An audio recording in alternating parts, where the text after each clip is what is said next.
you need to think about. Any other questions before I continue? That's a good question, Michael. You look at the weather, even when you're having outdoor events, you look at the direction of the wind as well. When we do beach weddings, of course, you know, if you're having like porta johns or outside washrooms, you want to make sure that the washrooms aren't upwind so that when the wind is flowing, yes, Kelly.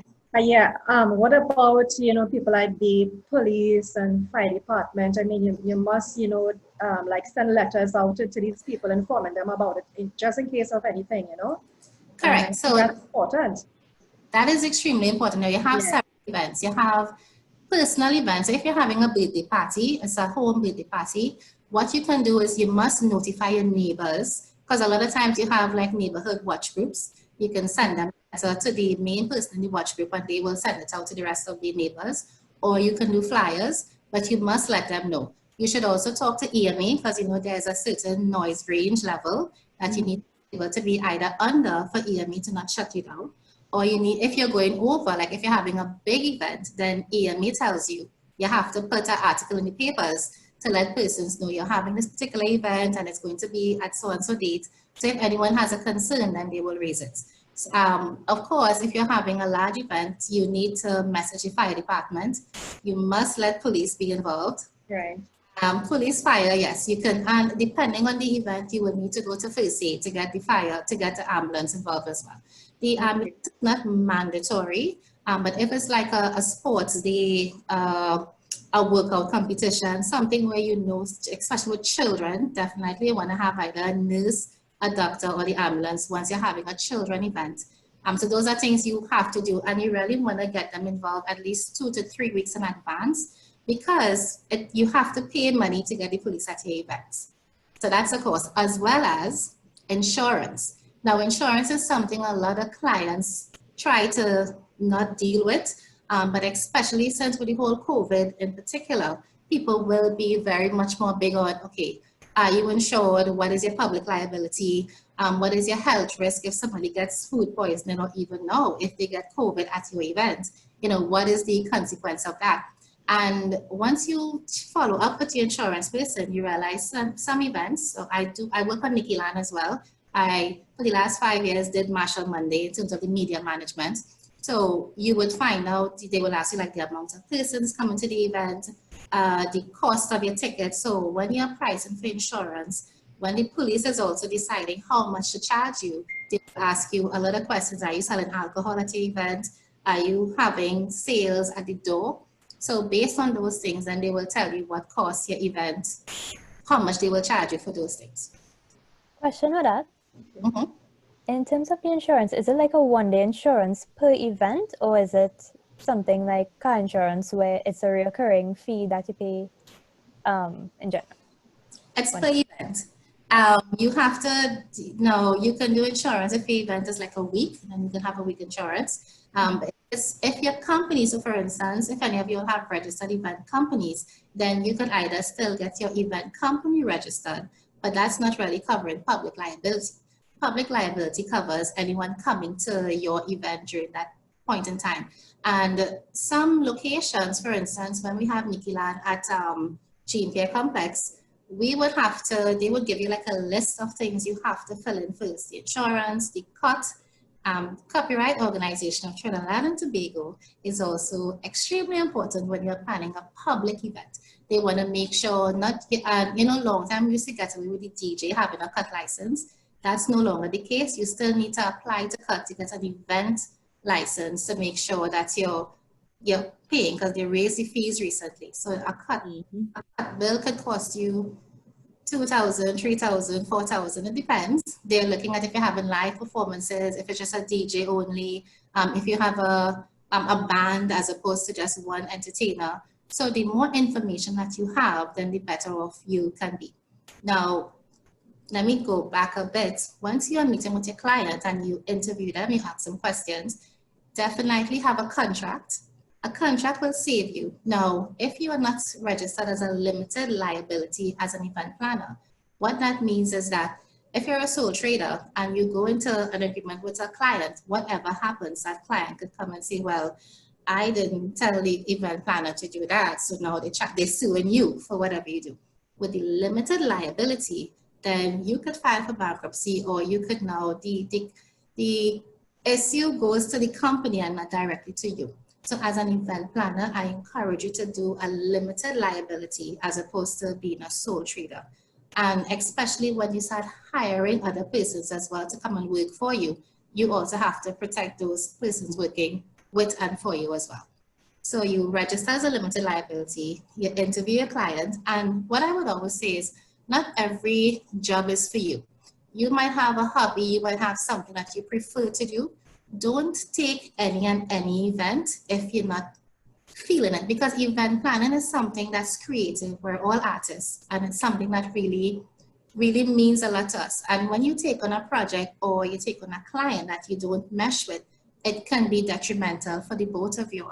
And as an event planner, your word of mouth is how you get work. So people will say, the last time I worked with Angela did so and so, so now Angela's name is out there because it didn't work out. So always have that right fit. You do a contract, make sure the contract covers, make sure it's covering force majeure incidences and pandemics and epidemic.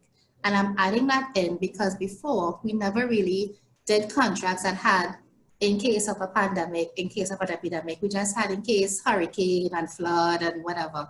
But now, even like I was planning the Film and Folklore Festival, and I had already rented Sapa to have a comedy show.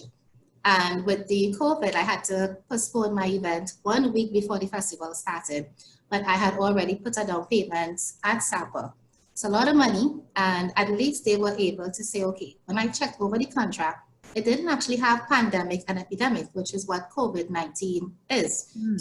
Now you're doing contracts, make sure, and at least I would say your first contract should be go to a lawyer, pay the lawyer. It might cost you about $1,500, but once you have that proper contract set up that covers all of your bases, then you know you're safe. Now, as an event planner, definitely have a mobilization fee, which means please, humans, I call my students humans, do not spend your own money planning any event from the beginning. The client will try to get you to do all sorts of things and then say, yeah, I'll get that money. No.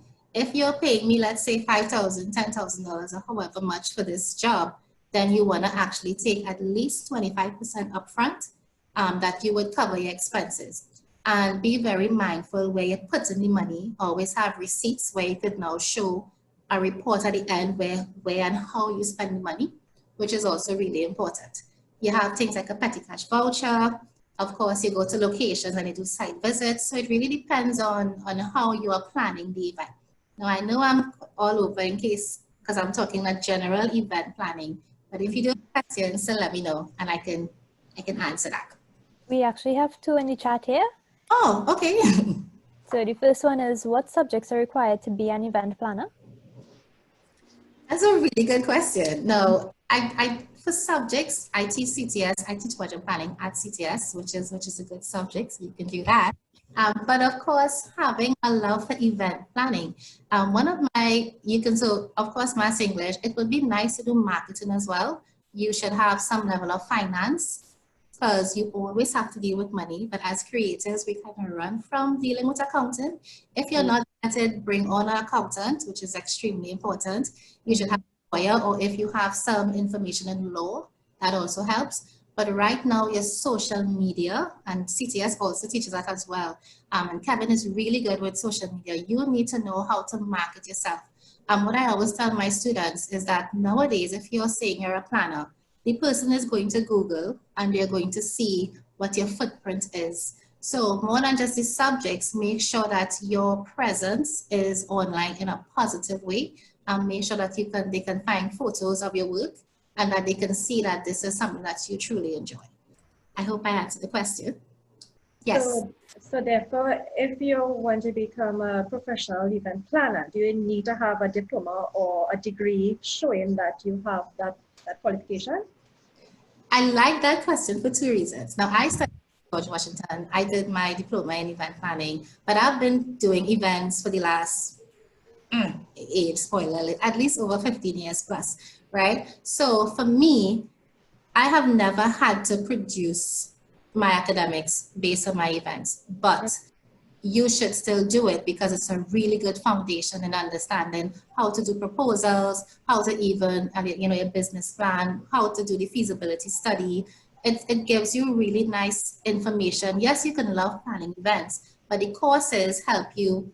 Okay, now, that's what that is. When you're doing a mood board, you know what the mood board is for. I'm hoping all of you all have a Pinterest account. Roel, do you have a Pinterest account? Right. So as an event planner, you really seek out learning. So yes, they will still Google you and see the information. So it's still good to have. Okay. Okay. Well, I guess that CTS College would provide that, right? All the requirements and everything. Okay. Cool. Yes. And from experience, I could tell you her class is very fun. Yes. You said you had 2 questions. Yes. So the second one is, can this career be for a person who prefers to work at home? No. Say not, sorry. People think event planning is a side hustle, and it really isn't. To be an event planner is a full-time job, especially if you're doing weddings. Weddings takes it to a whole other level, dealing with a bride and groom. Based on experience, how I do events, I work on a referral basis. So you wouldn't see me advertise saying that I do events because I am very particular with who I work with based on that. Now, as a event planner, you need to do location visits, site visits. So you have to go with the client and look at different locations. You're constantly on the move. This is why when you're charging, please charge for your phone bill and charge for your gas and charge for food. There are a lot of different bills that pile up. So being able to sit at home really isn't going to give you that full event planning experience unless you have an office at home so that the client could come to you. Good work. True, yeah. Any other questions? Right, so now what I would always advise is that you must know you're an event planner based on simple things. For instance, if you're planning, let me see who I can call on. If Hayden is planning of a movie line with his friends, all her friends. Hayden, you're a guy or a girl? I don't know. I'm assuming guy. He's a guy. So if Hayden is planning a movie live, so Hayden says, let's go to the movies. So he chooses the type of film, he's choosing which cinema, whether it's Movie Town or Cinemas 8 or National in San Fernando. He's choosing the time, the movie, what he'll do before and after the movie. Then Hayden is planning an event. So an event is really an experience. What this is right now, this is an event that CTS has organized. So an event is really, if you're able to plan a successful experience, then you know that you're on your way to be an event planner. So it really isn't just, you have to have a large event. Now, my main recurring client is actually my dad. I have planned his 60th. I plan every year. I do their sports and family day. I do their anniversaries because he's with a Narcotics Anonymous group. So even when you want to start to be an event planner, and it's not because I'm his daughter, I have to handle his budget, I have to market, I have to do invitations, and because of the recurring feedback, then he knows that, he's choosing the right person, the right fit for his events. Now, to start off as an event planner, start with your family, start with your sister, brother, start really small, and I would never say do it for free because you end up spending your own money. It's really easy to spend your own money for an event. So even if it's your brother or your sister, say, okay, let me get a little 500 mobilization. And I was about to ask that same thing because I was wondering, next thing I need to go to the bank and take a loan to start all these things. I was No.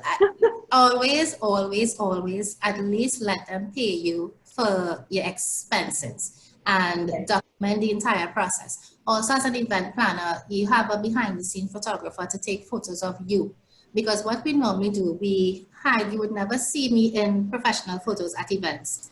Yes, you're dressed properly, and we can go through, in the course that I teach, we go through the psychology of colors, we tell you how to dress, the different things that you can do, and even the types of events you should do. But having the behind-the-scene photographer is what you can use now to market your brand. So they can see, oh, that's the planner, and they can see what you're doing. And you want to make sure and let the client sign off on saying, yes, you can do your behind the scene photography because some clients prefer to keep certain things very discreet. So that's how you kind of find out if, how to go about marketing your brand as an event planner. Any questions? I'm seeing this time. Hi. Hi. Yes. So, as a student now finishing up school and you want to step into the field of event planner, what steps can a person take to go into that field? It's a very good question. So for me, while I teach at CTS, I normally invite all of my current and former students to volunteer. So volunteering is a really good way to come at an event and see if you like it, or even feel the vibe, feel the energy. And I always say to me, so I will send out emails, and it doesn't matter your age. Once you're interested, my 13 and 14-year-old nieces work for me. They volunteer, so I take you at any age if you're interested. Even if you're not at, CTS, you can still message, go to Ayanna, and I can still bring you into a project. That's the best way. Or if you have family who are currently event planners, tell them you want to volunteer at the next event. That's the best way. Also, just to add on that, we do have an active social events committee, and we go through the full process of planning and executing a range of events, from hiking to beach cleanups to movie nights and those sort of things. And that's a really good way to develop your leadership skills, to build on your event planning skills, to see what it is to work in groups, and to see if you could handle the work involved in it. Exactly, because event planning looks easy, but I promise you it's a lot. But it's very satisfying if you're that person who likes to see something from development into execution. Any questions? Right. Oh, I'm seeing someone is waiting. Sorry. I just added them. Right. So for me, just a bit of information on my background, I am mainly in film production and events management. So I always say I like fun events. So I will do things like red carpets, I will do fun parties, I will do very much themed events. So that's why you would see me more working with entertainers and celebrities in that way, because that's where my passion is. I want to be able to do events that I can be extremely creative, that I could say, let's have, as I say, headless horsemen galloping down Independence Avenue. That's the kind of events I want to do that, makes you say, oh my goodness, what's happening? So if you are in this session and you've never thought of planning an event, start small, start with even planning your own event. I plan my own wedding. I'm very big on planning my own events. Yeah, me too. Once you know you're doing stuff like that, you already know, okay, yes, I am very much interested in being an event planner. And the course helps you just, standardize what you're doing, and you realize you're not really far off, but now you understand the system in place that helps you. Okay. I'm being mindful of the time, Ayanna, so you just let me know. Yes. Okay, so I have one question here again. For someone at your level, do you hire part-time employees to pull off your events, or do you prefer subcontract to other companies, freelancers, for example, decorators, transporters, etc.? Excellent question. I do both. I often work with persons, subcontractors. So if you do have a business, you can always just message me your information. I'm always willing to work with new persons. And I like working with persons in the area because I always believe in giving back to a particular area. So sometimes if I see you might be from Point Fortin or from Cedras or Chaguanas or so wherever, then depending on the job, I would say, okay, let me reach out to this vendor who's nearby. Also, as an event planner, always have 2 or even 3 backups. Some people, some clients, especially for weddings in particular, some clients, they might insist that you use their service provider. Now, in your contract, you should be very clear on that. If you're choosing your own service providers, then you are not responsible. But every time they choose their own service provider, you should have your backup. So you would still call your person and say, listen, I'm doing a wedding on Saturday and I'm kind of a little concerned about XYZ. Let me know if you could be on standby. And of course, they would say yes. So you always have that person. So you'd never be struggling or trying to figure out, oh my gosh, what happened? Like, I can't find a DJ this last minute. Always have 2 options or 3.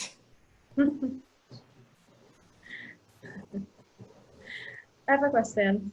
Mhm. Is there any event management course going to start at CTS College anytime soon? On Monday, I start one on Monday actually. Oh, okay. Okay, cool.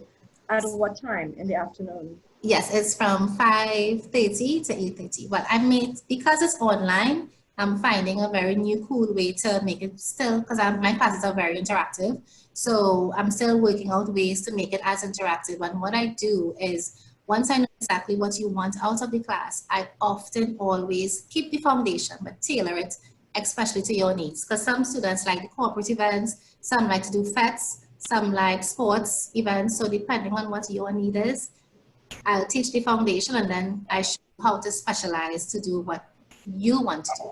Because class, at the end of the class, you should feel like, yes, I can be a better person and a better event planner because what I learned in this particular class.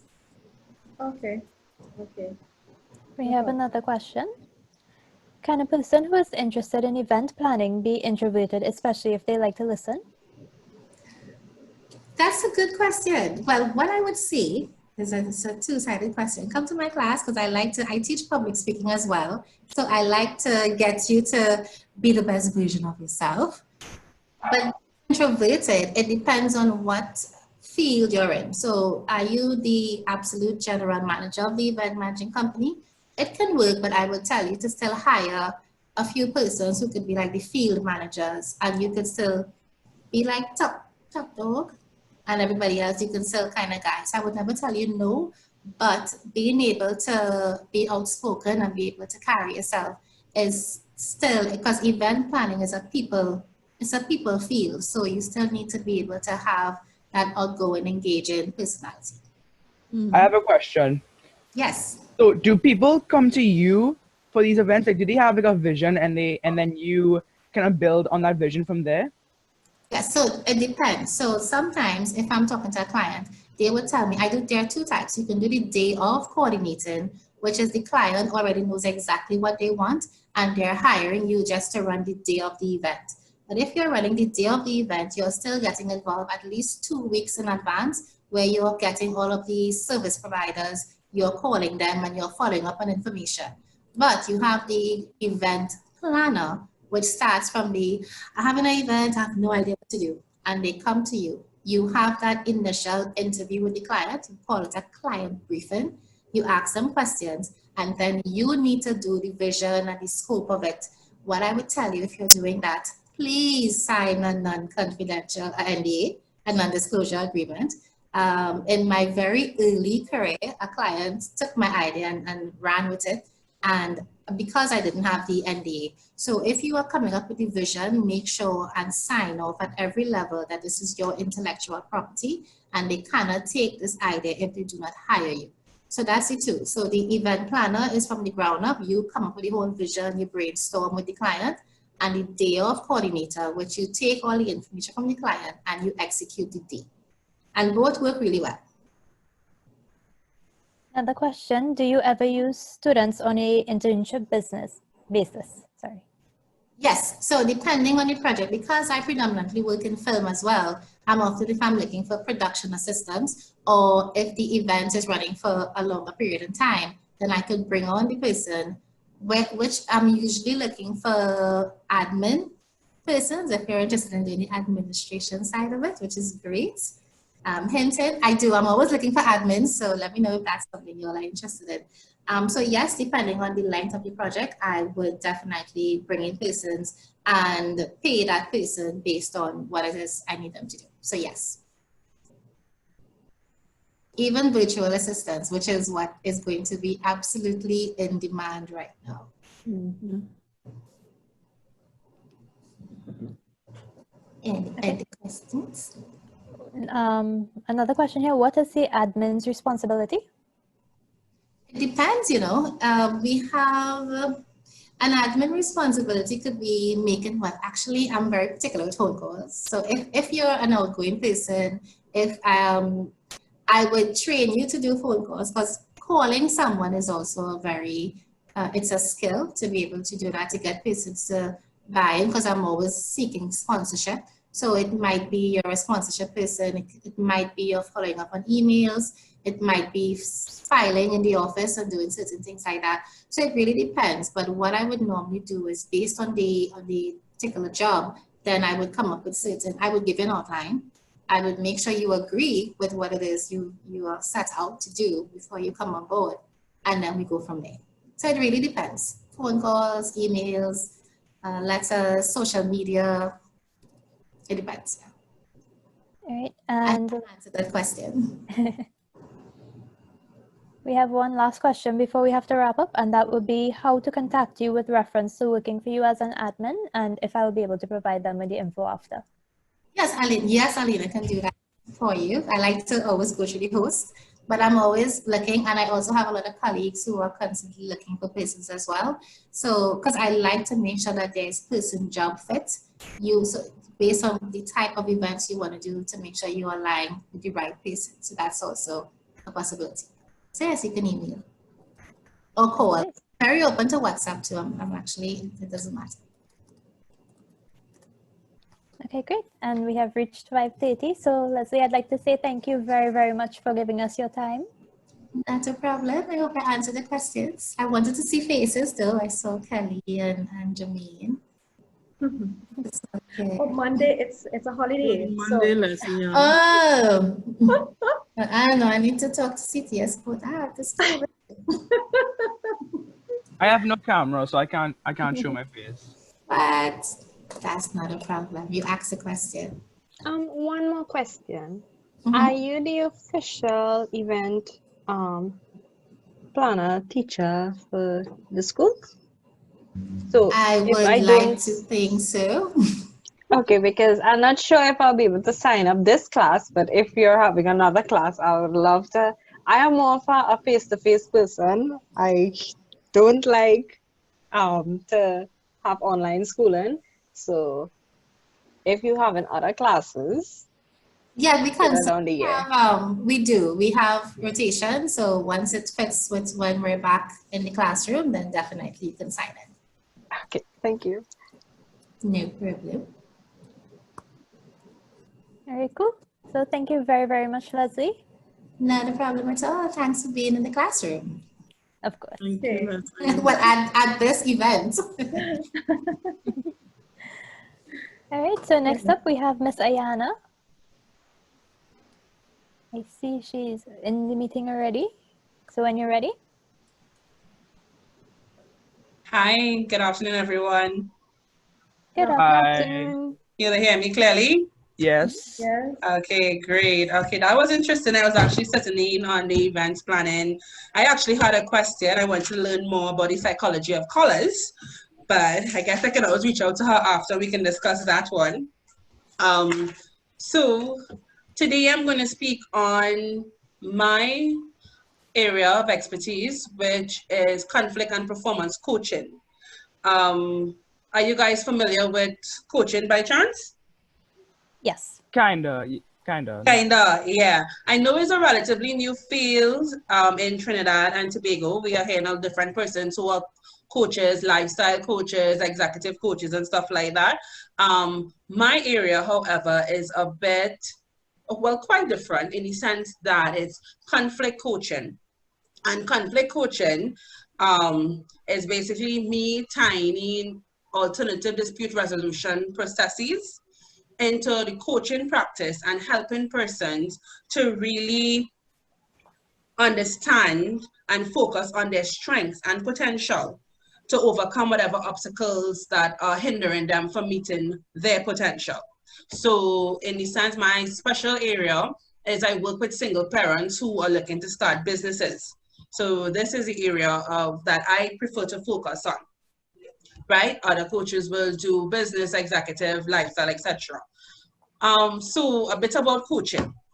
Recently, a Forbes article actually stated that within the next few years or so, especially what's currently going on with COVID, coaching will be an area which will actually expand by 150%. And this was mind-blowing. And what they're saying, the areas of growth will be seen in education and helping field. And coaching is a helping field.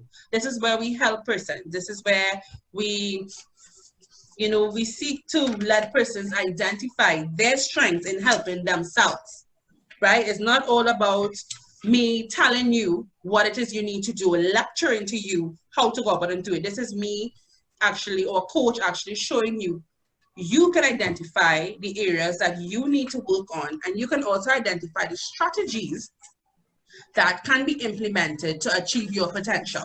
So this is where the coaching really comes into play. So that is basically a bit of information about the profession, so to say. How did I get into this profession? Wow, that is a bit of a roundabout way, in the sense that I actually did my first degree in social sciences at UW Caton. I studied psychology, sociology, and management. Moved on to a master's at Caton, again in international management. And then a few years later, while working, I came across mediation studies, postgraduate studies in mediation studies. And I looked into it and I said, you know what, this is something I would love to do. And I spoke to a few persons at UW campus in St. Augustine, because I had moved back home to Trinidad then. And I heard it's one of the most difficult programs on campus at the time. And I was a new mom, so I was a bit daunted by it, but again, I took the plunge. I resigned my job and I went to study full-time, and it was wonderful. Mediation studies, it is intense. There's a lot of reading. I know yesterday the psychologist, she spoke about the love of psychology and reading and stuff. Mediation studies actually incorporate some aspects of psychology, business, different school of thought, and it really helped you to understand conflict resolution, mediation, facilitation, conciliation, etc. And how it is we can resolve conflicts, method used to resolve conflicts and stuff. And from that, I always sort of focus on conflict resolution, but as also with my background in HR, which I studied with business and then my master's. So I started to combine the two. And I worked as a general manager in an oil and gas upstream company for a while. And in that, you learn to deal with your employees, help them to resolve whatever issues they may have on the job. And going on there, I consulted somewhat as well in helping certain special companies in those things as well. And then I was asked to coach postgraduate students in mediation at St. Augustine. And in that day, while I was doing the coaching, I was like, wait, I like this. I like actually helping. I like facilitating the learning process. And a friend at the time, she introduced me to a coaching training that was taking place at the, what do you call it again? It's the Positive Psychology Institute in Atlanta. And I went there for a weekend and I did the coaching session, and I was floored in the sense that I was like, oh my gosh, it all came together. My psychology, my business experience, my studies, everything melded into one. And I was like, okay, this is what I'm going to do. I'm going to be coaching. Came back and I started and I took it off. Now I am building my brand as a conflict guru 868, helping again small business persons, specifically single parents, build their businesses. And that's basically it, like how I got into the entire thing. So that also touches on some of my experience in the field. Now, with the benefits of the profession, once it is you are someone who is willing to give, someone willing to help, it will be beneficial to you, because what you're doing is facilitating that process of persons learning about themselves, persons actually solving their issues with your guidance. So there is a benefit in that.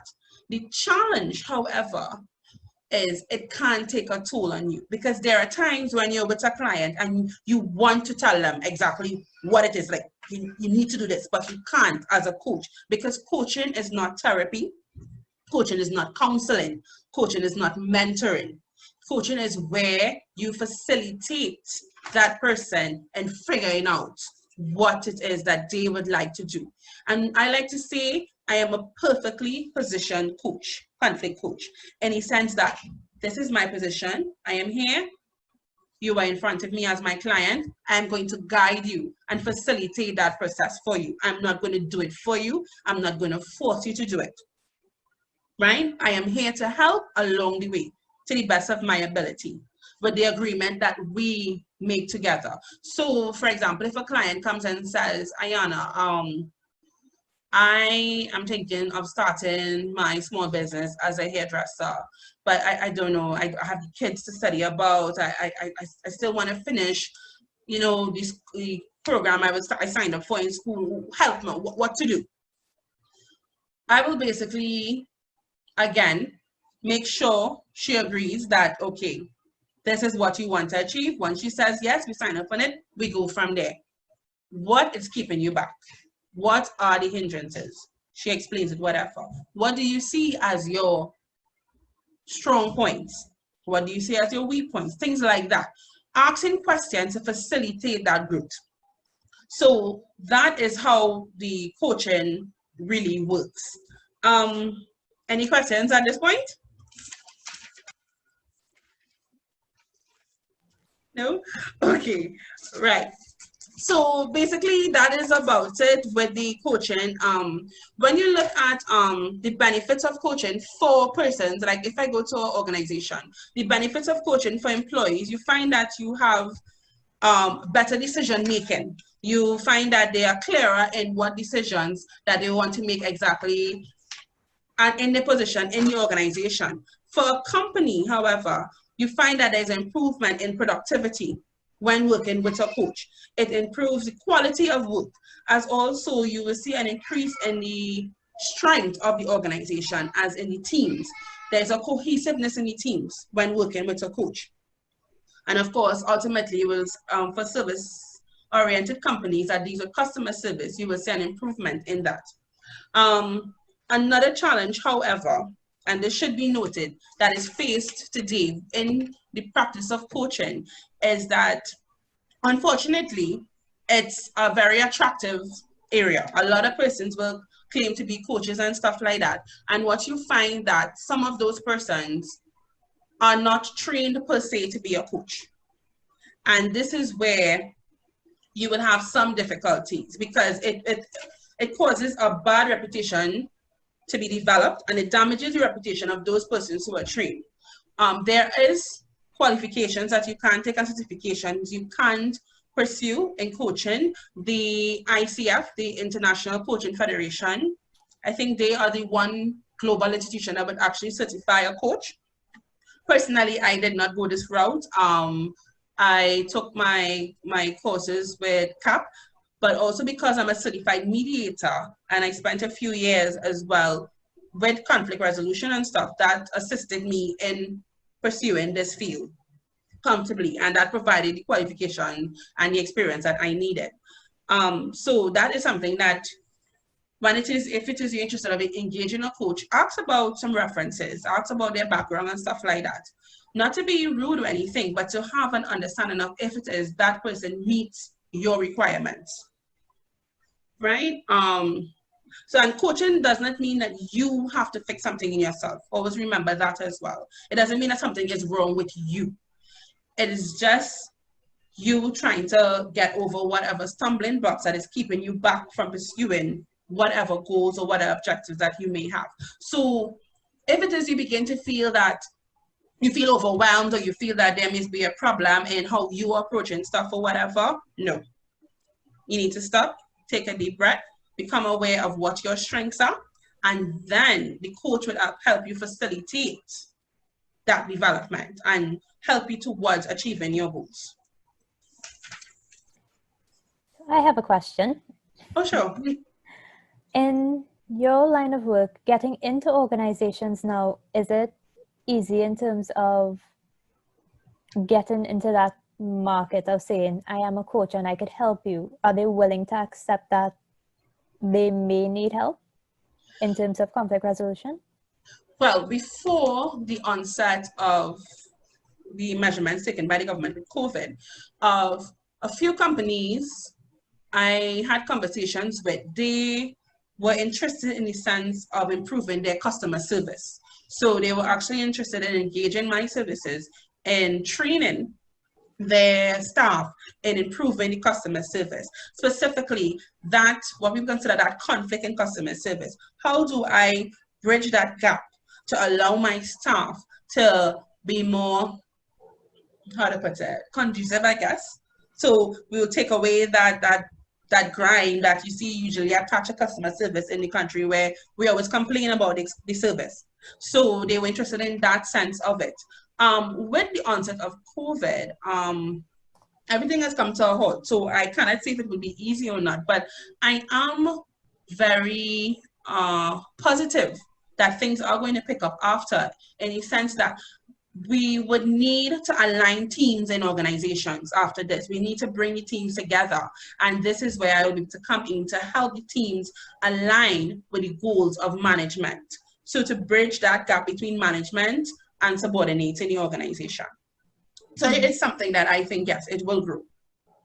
Hi, good day. Hello. Just connecting to that question as well as your answer, you spoke about team building. Right. And you also spoke about you use the information that people give you with certain questions you ask in order to tailor your counseling to them. Right. So how do you do that in a group setting?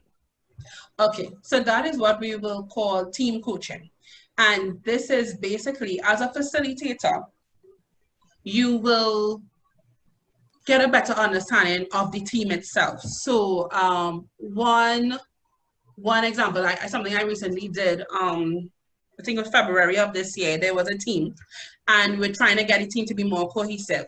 So we sat down, we did a round table, and we had discussions. They voiced whatever issues that they may have had. Some persons were not as open in voicing it. So what I did is let them write it and put it in a jar, like a fishbowl. From that, I pulled it out and we started to address the issues. And when I say we address the issues, I will voice the issue and then get the feedback from the team and then facilitate the resolution of that issue with the input of the team. So sometimes you will find that team members may not be open in actually voicing anything for fear of being reprimanded. So you can have them write it anonymously. You can even have them email beforehand, and then you address that with the input of everyone in the team. So no one will feel left out, no one will feel set apart, everyone will feel included. And what you find is that given an opportunity to actually speak as one and being heard actually helps the teams bind together and become stronger. And if, like in that scenario, if a worker says something out of line coming to management, are you responsible for getting it back to management, or is that confidential training? Personally, I keep things confidential because, I mean, you're trusting me to help you resolve an issue. What I would do in cases of if management has hired me to resolve this issue, I will make it aware that an issue, if it's an issue of grave concern, it should be taken to management. I will make that suggestion, right? And inform them that management will be informed of this, but not who have said it, because what I'll be doing is breaking confidentiality in that case, right? So even though the management or a company will recruit me, I need to also toe the line and saying that, listen, I want to get the best out of this group. So I have to engender some form of confidentiality within the group and to help them to trust me, because without that trust, I'm not going to be able to assist them in resolving the issues. Did that answer it for you? Yes, thank you. You're welcome. And in terms of training, what would you recommend for somebody who wants to now get into the field? What type of coach would you like to be? If you would like to be a lifestyle coach per se, I would recommend you can do some form of counseling. I think you guys at CTS, you actually offer a diploma in counseling. Correct me if I'm We have the right? certificates available right now. Right, that can actually help, because there you would learn the skills in or actually engaging persons and stuff like that. Coaching, there are quite several coaching sessions available online as well as, well, let's focus on online right now. CAP, the Positive Psychology Institute, They are really good. It's managed and owned by Valerie Burton. You guys can Google her. I can also place some information on my Instagram and Facebook page if you're interested. The Conflict Guru 868. I don't know if Elena may be able to share it with you guys. I can put some information and some data that will be able to help you. So do a coaching training. I'm not too sure what they have locally. I know there are some classes locally, and it seems to be very good as well. So you can do that training to really learn what is required of you as a coach. Because there's a difference, like I said, between coaching, counseling, mediation, etc. And there is a difference. You need to learn to be able to facilitate the conversation, facilitate the assistance, right? You need to let persons, like I said, engender that sense of trust. So persons can open up to you and really explain to you what is that obstacle keeping them back. So then you will know now what strategies you can use to assist them in overcoming these obstacles, right? Because you have to understand that as a coach, you are not there to give them the solution. You are there to help them see, understand the solution themselves and implement it themselves. Okay, so I've just added your Instagram page into the chat box as well, so your students should be able to access. Great. So that is basically about the coaching profession. Let me see what else, if I left anything out. Oh, like I said before, I'm very excited about this because I read this in an article. Even PricewaterhouseCoopers stated that coaching industry is actually second fastest growing industry. So it is something to get into. It is quite exciting. There are different ways you can do. I have chosen facilitation because of my conflict resolution background, but there are different ways that you can do it. Interactive ways, and measures. So it's something that is quite exciting, but I know it's not currently in Trinidad. We cannot say we can go to CTS or UE and study coaching per se. Right? What you find that is amalgamation of the studies done over the years and my experience that actually led me to this. So you may find that someone may study psychology and think that, hey, I can actually coach. Business persons with business background studying business management as well, they can actually get into coaching field, like coaching, executive or corporate coaching and stuff like that. It all depends on your background. So I think you can, once you have studied something, you have gained that experience and you're willing to help and give back, you can take on this on coaching with whatever studies that you think will be required in the coaching profession.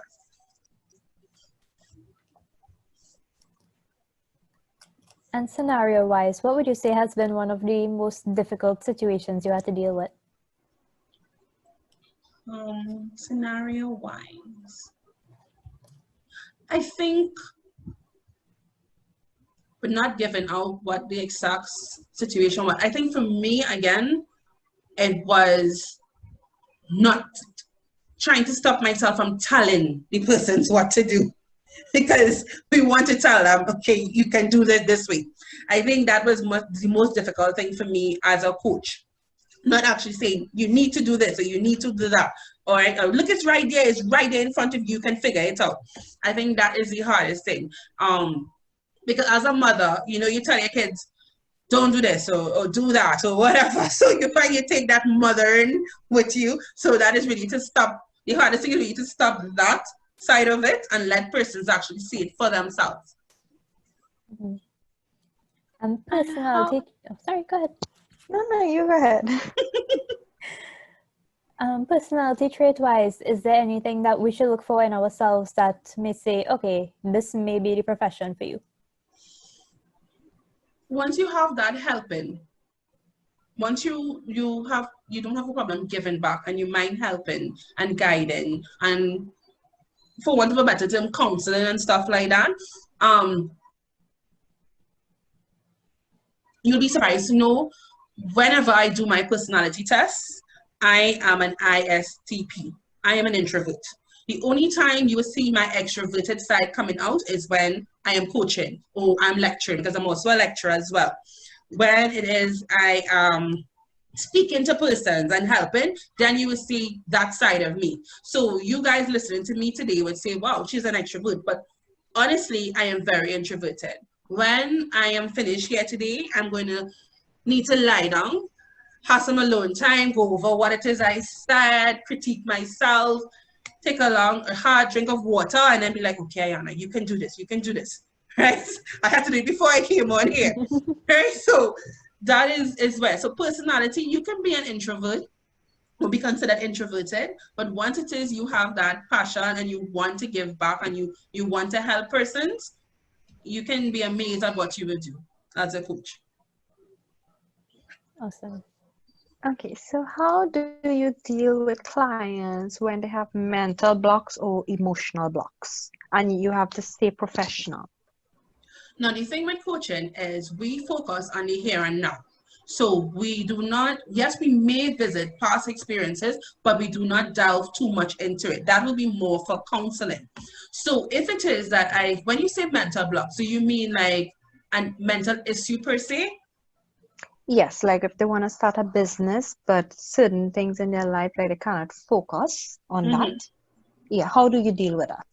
It will be remiss of me if I do not tell them to seek some form of counseling before doing it. Because if it is a mental or emotional block that may have caused some damage or some issue that is beyond the field of coaching, that will now step into therapy.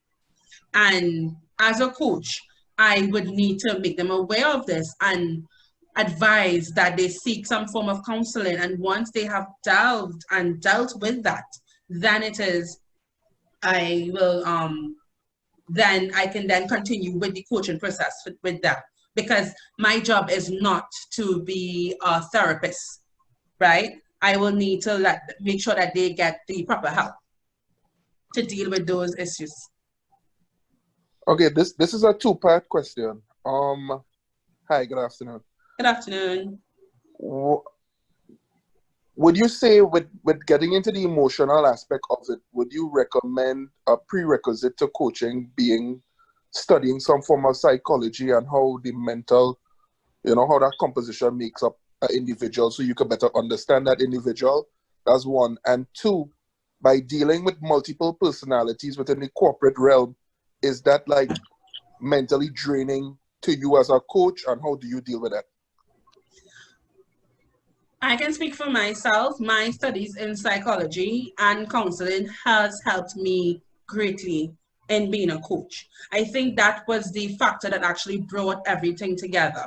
It was that studies in psychology, my business background, my mediation, conflict resolution, that really brought it together for me. So yes, I would say that will be a benefit if it is you want to get into like what I'm doing, because it's conflict, right? And conflict is inevitable. It can occur in any realm. Yes, that will be it, an advantage.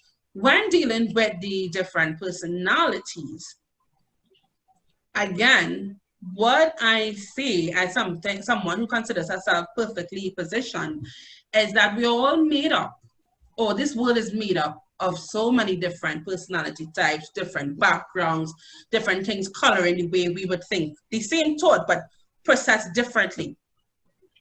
It can be a bit draining in trying to pull it all together, because sometimes you may find there's a pull and tug, because one thought can be processed so differently by different persons. In gelling that together and melding it together, it can prove to be draining, but coaching requires patience.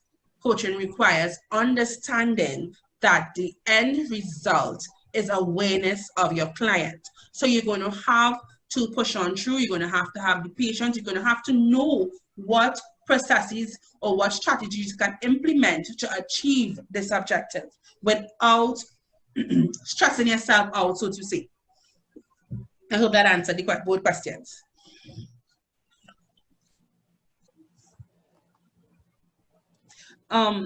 Angela asks, can this job be emotionally draining considering the fact that you are not allowed to speak your mind? Let's go with speak your mind first. I am not allowed, but I do not allow myself to tell you what to do. I allow you to,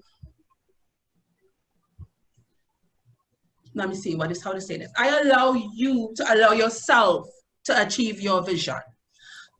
But in the event that your person, let me see, purposely derailing your purpose, then I will have an input and I will speak my mind in that regard, but I would not tell you what to do. And like I said with the question before, with the corporate side, it could be a bit draining emotional, especially if persons just not seeing or not doing the work to really achieve that goal. So that is it. Do we have any more questions by anyone? Yes. One more. So Okay. this career, is it a contractual career that you go at a certain time in a business, or is only when they call you, you go there for whatever time frame they give you? It can be anything. Like I said, my specialty is assisting single parents start their business. I also help organizations align the visions between their management and their subordinates. So it depends on, yes, they contract you for a specific time, but I also have clients on the side, private clients, who I schedule on a day-to-day basis. So it's a quite busy job because you have clients between your work hours, then you do your consulting, which would be the business, the coaching and stuff like that. And then of course the training and development.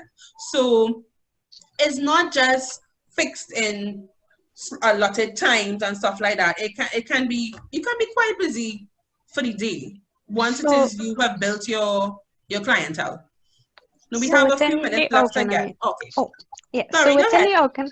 within the organization, when they contract you for a certain amount of time, say 3 months, and you want to get them from where they are to the realization of where you want them to be, how do you tailor your planning to get them there within that 3-month span?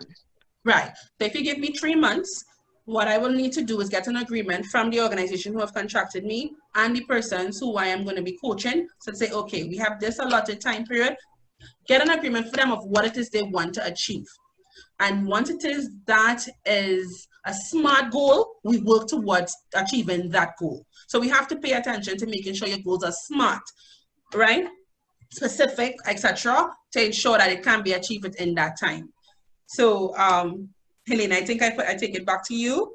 I want to say thank you so much for giving me the opportunity, and thank you guys for all the questions.